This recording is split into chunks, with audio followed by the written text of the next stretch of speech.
Hey everyone, if you're new to guitar, you've probably heard the term power chords.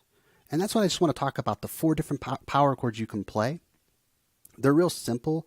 They're the low end of a bar chord. The low notes, I should say, of a bar chord. So if I take a bar chord here, you can look at these three notes. So my first finger, my third, and my fourth finger. So there's a fret right in between them. And that's a power chord. That's a typical power chord. And this came about when they started using overdrive on guitar, and a full chord just wasn't practical anymore. And they're great sounding chords, and if you've learned anything on guitar or just begun, you've probably run into this quite a bit. And if you haven't, it's a new chord for you. Now, the next version of this chord is the same thing, but when they started to really add distortion and drive to their amps, we had to get rid of something, and so they get rid of the pinky here. So it's the same kind of chord, but it's the first finger and the third only. And this is actually a lot of honky tonk because you can use your pinky to move.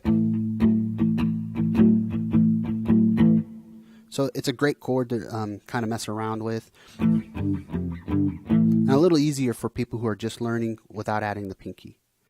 The next one's kind of funny because the root or the bass note of the chord isn't the bass note. It's actually the high note.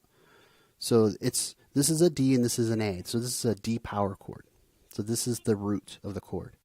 And you could call it an A4, no third, but we'll just call it a D5. So what we have is we have a D note and an A note, and you can use your second or your first finger, or you could bar with your first finger. And a lot of people have heard this.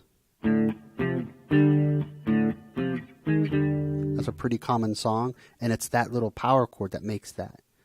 And it's pretty easy. What I like about this one, if you're into heavier music, no matter what your tuning is, you can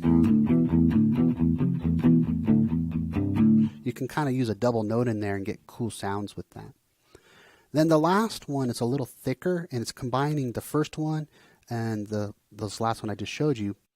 You're going to go first finger is going to bar the 5th fret here on the 6th string and the 5th string.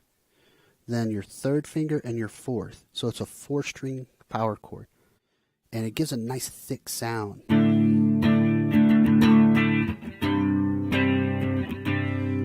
As you can strum that chord, it's a little thicker than the other ones. And again, these are called power chords just because they have a lot of power. They can be really punchy. They're really aggressive. So if you're using a lot of drive or something, try these chords out. They're a little different than playing open chords or even full bar chords. So that's it for this week, and I'll see you guys for the next lesson.